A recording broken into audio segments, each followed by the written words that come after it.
Good morning everyone, welcome to knowledge account. আমরা দেখবো 13th June 2025 এর ডেইলি কারেন্ট অ্যাফেয়ার্স, তার সাথে সাথে রিলেটেড স্ট্র্যাটেজিকে।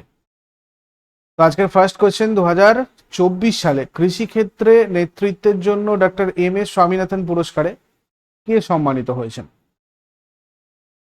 ডক্টর বদুপল্লী মারুথি প্রসন্ন 2024 সালে কৃষিক্ষেত্রে নেতৃত্বের জন্য ডক্টর এম এস স্বামীনাথন পুরস্কারে সম্মানিত হয়েছে।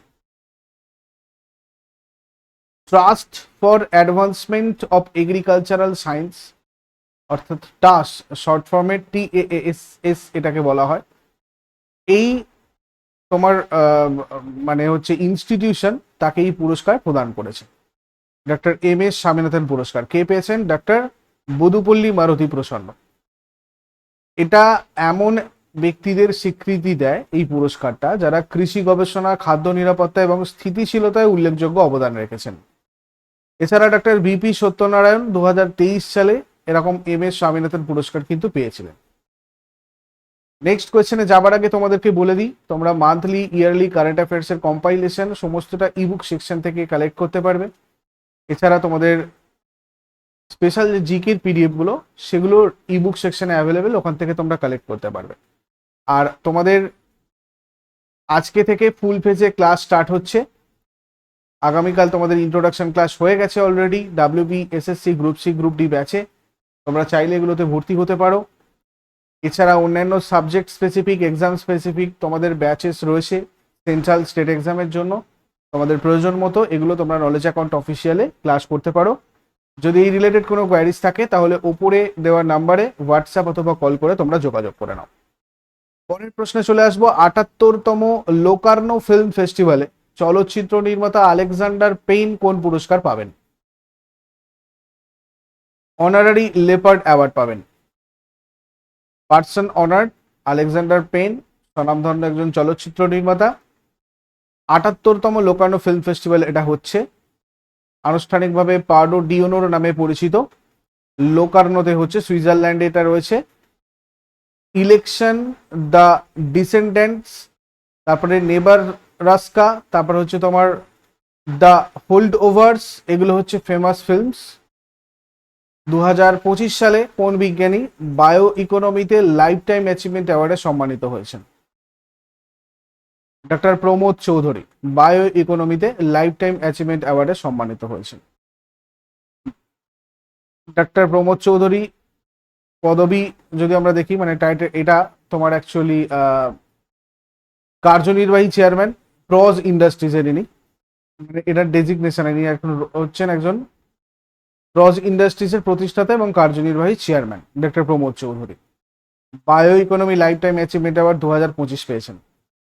বায়ো এনার্জি এবং বায়ো ইকোনমি ক্ষেত্রে একজন অগ্রদূত, ভারতে টেকসই শিল্প, জৈব প্রযুক্তি প্রচারে গুরুত্বপূর্ণ ভূমিকা পালন করার জন্য তিনি এটা পেয়েছেন। এই পুরস্কারটা দেওয়া হয় বিশ্বব্যাপী শক্তি, উপকরণ এবং পরিবেশ বান্ধব সমাধানের জন্য বায়োভিত্তিক উদ্ভাবনগুলোকে এগিয়ে নিয়ে যাওয়ার ক্ষেত্রে যারা অবদান রাখে তাদের। বায়ো ইকোনমি সম্পর্কে একটু দেখে নাও। নবায়নযোগ্য জৈবিক সম্পদ থেকে খাদ্য, শক্তি আর জৈব ভিত্তিক পণ্য উৎপাদন, জীবাশ্ম জ্বালানির বিকল্প হিসাবে জলবায়ুর পরিবর্তন প্রতিরোধে সহায়ক, গ্রামীণ অঞ্চলে অর্থনৈতিক উন্নয়ন, উদ্ভাবন ও চাকরির সুযোগ তৈরি করে যেগুলো, এগুলোই বায়ো ইকোনমির মধ্যে পড়ে। দ্বিতীয় প্রজন্মের জৈব জ্বালানি, মানে কৃষি, বনজ আর পৌর বর্জ্য থেকে তৈরি উন্নত জ্বালানি, তুলনামূলকভাবে বেশি টেকসই এবং কম কার্বন নিঃসরণ করে। আর প্রজ ইন্ডাস্ট্রিজ যেটা, এটা হচ্ছে ভারতীয় একটা সংস্থা, বায়ো এনার্জি, বর্জ্য জল পরিশোধন এবং উচ্চ নির্ভুল প্রযুক্তিতে গবেষণা করে থাকে। কে জলাভূমির বুদ্ধিমান ব্যবহারের জন্য রামসার পুরস্কার পেয়েছেন? ডক্টর জয়শ্রী ভেঙ্কটেশন। জলাভূমিকে মানে বুদ্ধিদীপ্তভাবে ব্যবহার করা, বুদ্ধিমান ব্যবহার মানে বুদ্ধিদীপ্তভাবে ব্যবহার করার জন্য রামসার পুরস্কার পেয়েছেন জয়শ্রী ভেঙ্কটেশন। কেয়ার আর্থ ট্রাস্টের সহ প্রতিষ্ঠাতা ইনি, প্রথম ভারতীয় যিনি এই ধরনের পুরস্কার পেয়েছেন। এই পুরস্কারটা ভারতের জলাভূমি, বিশেষ করে চেন্নাইয়ের পল্লিকরনাই জলাভূমি সংরক্ষণে তার কয়েক দশকের কাজের স্বীকৃতি স্বরূপ পেয়েছেন কেয়ার আর্থ ট্রাস্টের সহ প্রতিষ্ঠাতা জয়শ্রী ভেঙ্কটেশন।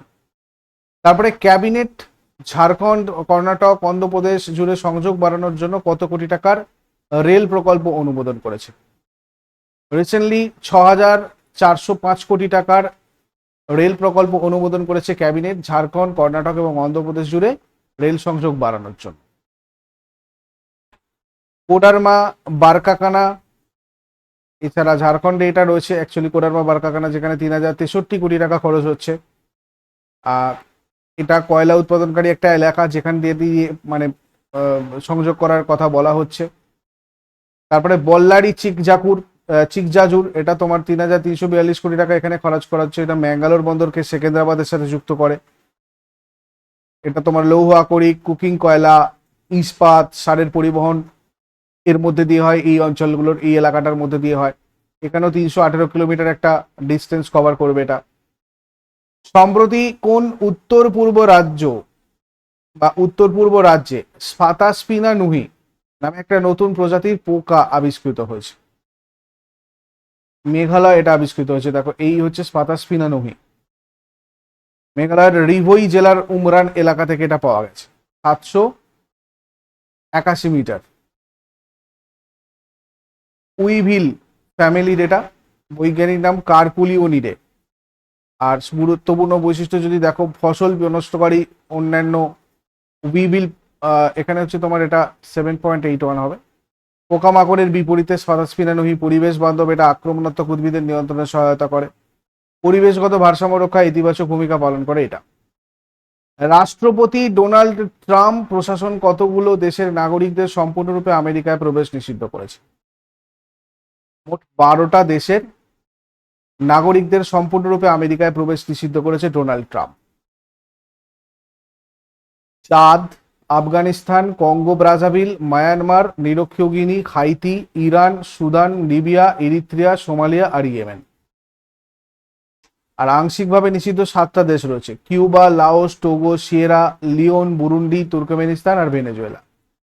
মার্কিন প্রেসিডেন্ট ডোনাল্ড ট্রাম্পের এই 12টা দেশের উপর ভ্রমণ নিষেধাজ্ঞা এবং 7টা দেশের উপর আংশিক ভ্রমণ নিষেধাজ্ঞা 9 জুন 2025 থেকে কার্যকর হয়েছে। আর প্রতিশোধ হিসাবে চাঁদ আমেরিকান নাগরিকদের ভিসা প্রদান নিষিদ্ধ করেছে। নিষেধাজ্ঞার কারণ হচ্ছে সন্ত্রাসবাদ, জননিরাপত্তা সংক্রান্ত ঝুঁকি, এগুলোই। মার্কিন যুক্তরাষ্ট্রে ভিসার সময়সীমা অতিক্রম করে থাকাটা, এটাও মার্কিন যুক্তরাষ্ট্র আর কি টলারেট করতে পারছিল না। দুর্বল ভিসা যাচাই এবং স্ক্রিনিং প্রক্রিয়া, এইসব জায়গাগুলোতে নিজ দেশের নাগরিকদের ফিরিয়ে নিতে অস্বীকৃতি, এইসব কারণে মার্কিন যুক্তরাষ্ট্র এটা করেছে। তারপর আমেরিকান মেডিকেল অ্যাসোসিয়েশনের সভাপতি নির্বাচিত হওয়া প্রথম ভারতীয় বংশোদ্ভূত ব্যক্তিকে? ডক্টর শ্রীনিবাস মুক্কামালা। আমেরিকান মেডিকেল অ্যাসোসিয়েশনের প্রথম ভারতীয় বংশোদ্ভূত ব্যক্তি হিসাবে সভাপতি নির্বাচিত হয়েছেন, 180তম সভাপতি। এটা প্রতিষ্ঠিত হয় 1847-এ। মার্কিন যুক্তরাষ্ট্রের চিকিৎসক আর মেডিকেল শিক্ষার্থীদের বৃহত্তম সংস্থা। তারপরে শ্রী পদ্মনাভস্বামী মন্দির কোন রাজ্যে রয়েছে? এটা রয়েছে কেরালাতে। 270 বছর পর কেরালার তিরুবনন্তপুরমের শ্রী পদ্মনাথ স্বামী মন্দিরে সম্প্রতি মন্দির শুদ্ধিকরণ এবং পবিত্রতার জন্য একটা মহাকুম্ভাভিষেকম অনুষ্ঠিত হয়েছে। এই মন্দিরটা ভগবান বিষ্ণুর উদ্দেশ্যে নিবেদিত এবং ভারতের অন্যতম শ্রদ্ধেয় হিন্দু মন্দির। তিরুবনন্তপুরম শহরের নাম, যার অর্থ মালায়ালাম ভাষায় ভগবান অনন্তের শহর, যা এই মন্দিরের দেবতাকে নির্দেশ করে। তারপরে প্রধানমন্ত্রী সুরক্ষিত মাতৃত্ব অভিযান কোন মন্ত্রণালয় চালু করেছে? PMSMA চালু করেছে স্বাস্থ্য আর পরিবার কল্যাণ মন্ত্রণালয়। জুন 2016-তে উদ্বোধন হয়েছে স্বাস্থ্য আর পরিবার কল্যাণ মন্ত্রক দ্বারা। সারা ভারতে মাতৃস্বাস্থ্যের উন্নতি সাধনই এই অভিযানের মূল উদ্দেশ্য। প্রতি মাসে গর্ভবতী মহিলাদের জন্য বিনামূল্যে আর মানসম্পন্ন প্রসবপূর্ণ যত্ন প্রদান। মাতৃমৃত্যুর অনুপাত 2014-16-তে 130 ছিল, এটা পাশাপাশি জেনে রাখো 2021 থেকে 23-এ ছিল 80। ঠিক আছে, এই অর্জন হয়েছে আর কি এর থ্রু দিয়ে, এটা কমিয়ে আনা গেছে। এটা এই PMSM এর ইতিবাচক আর শক্তিশালী প্রভাব প্রতিফলিত করে। সম্প্রতি 2025 সালে PMSM এর 9 বছর পূর্তি হচ্ছে। প্রধানমন্ত্রী 11 বছর পূর্তি উপলক্ষে সাফল্য উদযাপন করবেন। Sustainable energy for all, C4ALL উদ্যোগটা কোন সংস্থা চালু করেছে? জাতিসংঘ এটা করেছে, ইউনাইটেড নেশনস। ভারতের রাষ্ট্রায়ত্ত জ্বালানি সংস্থা national thermal power corporation C4ALL এর সাথে জ্বালানি পরিবর্তনের রোডম্যাপ তৈরির জন্য চুক্তি স্বাক্ষর করেছে। 2011 সালে জাতিসংঘের উদ্যোগে শুরু হওয়া একটা বৈশ্বিক সংগঠন, এই T for all, sustainable energy for all, এর লক্ষ্য পরিষ্কার আর সহজলভ্য জ্বালানি প্রচার। সরকার, বেসরকারি সংস্থা আর নাগরিক সমাজ হচ্ছে এটার পার্টনার। এটা একটা স্বাধীন সংস্থা যেটা ইউএনওপিএস, জাতিসংঘের প্রকল্প পরিষেবা অফিস দ্বারা পরিচালিত। জ্বালানি রূপান্তরকে ত্বরান্বিত করা, টেকসই শক্তি ব্যবস্থাপনা এবং ব্যবহার নিশ্চিত করা, এটাই উদ্দেশ্য। এবার আমরা আগের দিনে হোমওয়ার্ক গুলো দেখে নেব। 2022 সালে ফিফা ফুটবল বিশ্বকাপ তোমার হচ্ছে আর্জেন্টিনা জিতেছিল, আর 2025 সালের 9th আইসিসি চ্যাম্পিয়ন্স ট্রফি এটা জিতেছে ভারত।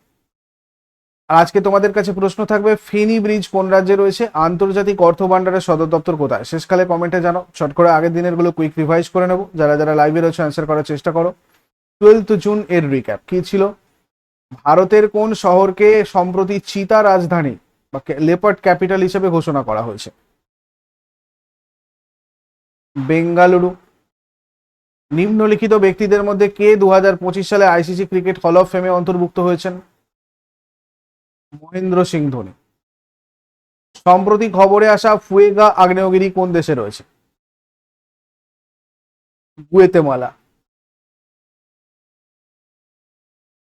মালদ্বীপ সম্প্রতি কোন বলিউড অভিনেত্রীকে গ্লোবাল ট্যুরিজম অ্যাম্বাসাডার হিসেবে নিযুক্ত করেছে? ক্যাটরিনা কাইফ।